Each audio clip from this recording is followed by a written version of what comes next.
Hi folks! Today the category is Best Sound Mixing. The first nominee is Inception, mixed by the same team that was nominated 2 years ago for Christopher Nolan's The Dark Knight, Ed Novick, Laura Hirschberg, and Gary Rizzo.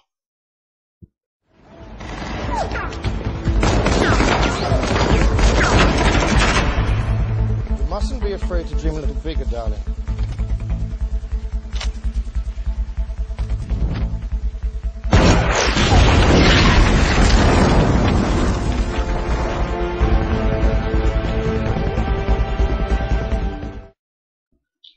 This is the one that I think is going to win, and rightfully so, might I add.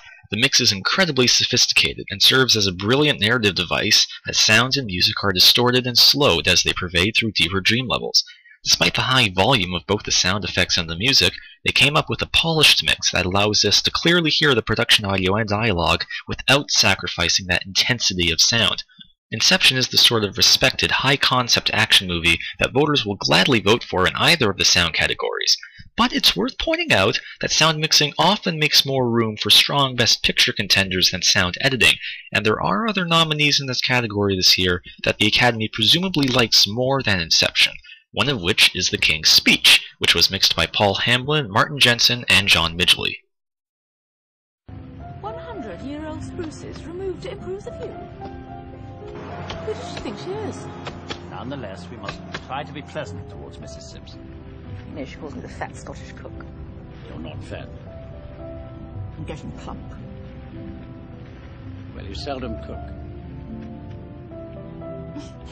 57.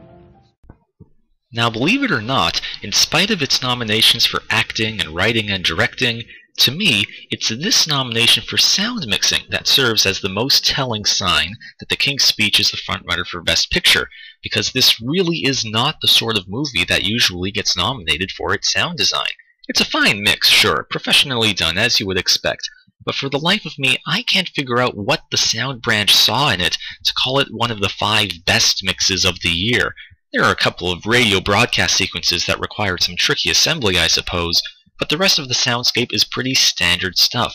What this nomination tells us is how widespread the love for The King's Speech is. If this somehow wins this category on Oscar night, we'll know for sure the movie is going to sweep. The next nominee is Salt, mixed by Jeffrey Haboush, William Sarakin, Scott Millen, and 14-time nominee Greg P. Russell.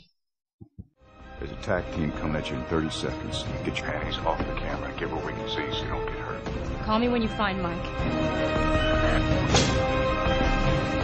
Okay, open the door about 2 feet. We're gonna gas her. 3, 2, 1, go.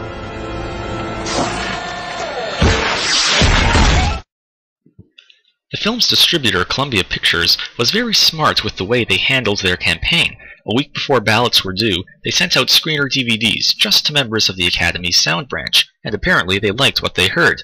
The mix is actually very traditional in its basic isolation of sound effects, music, and dialogue. Only one of those 3 will be dominant at any given moment in the film, and the other 2 will be softened. Any sounds that aren't needed are simply phased out. The result is a very crisp and refined mix that makes the most of its sonic environment through clarity and simplicity, instead of just bombarding the audience's ears. It's fine work, but since this is the film's only nomination, I'm willing to bet that it's not that respected or widely seen amongst the whole Academy. The next nominees are Ren Kleiss, David Parker, Michael Szymanczyk, and Mark Weingarten for The Social Network. I changed the music industry for better and for always. It may not have been good business, but it pissed a lot of people off.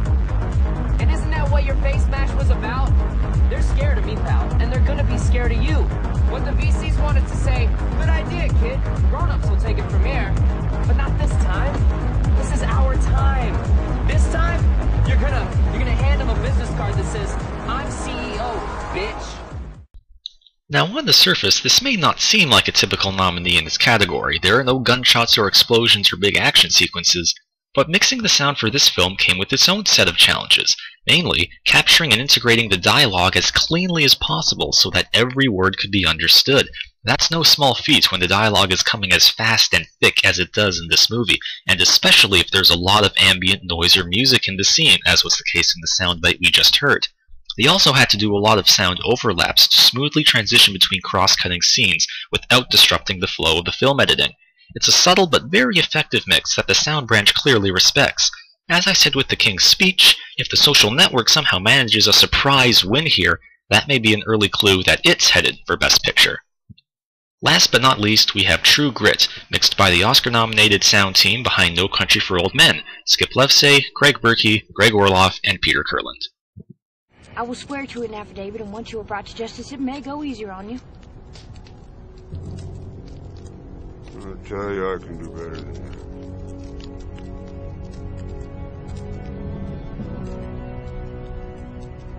I need no affidavit.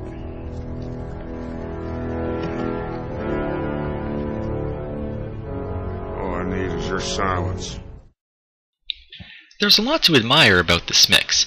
These guys do a great job at feathering in sound effects to give the audience a convincing idea of space and setting, be it on a small scale, like inside a cabin or around a campfire, or on a large scale, out on the open plains and up in the mountains.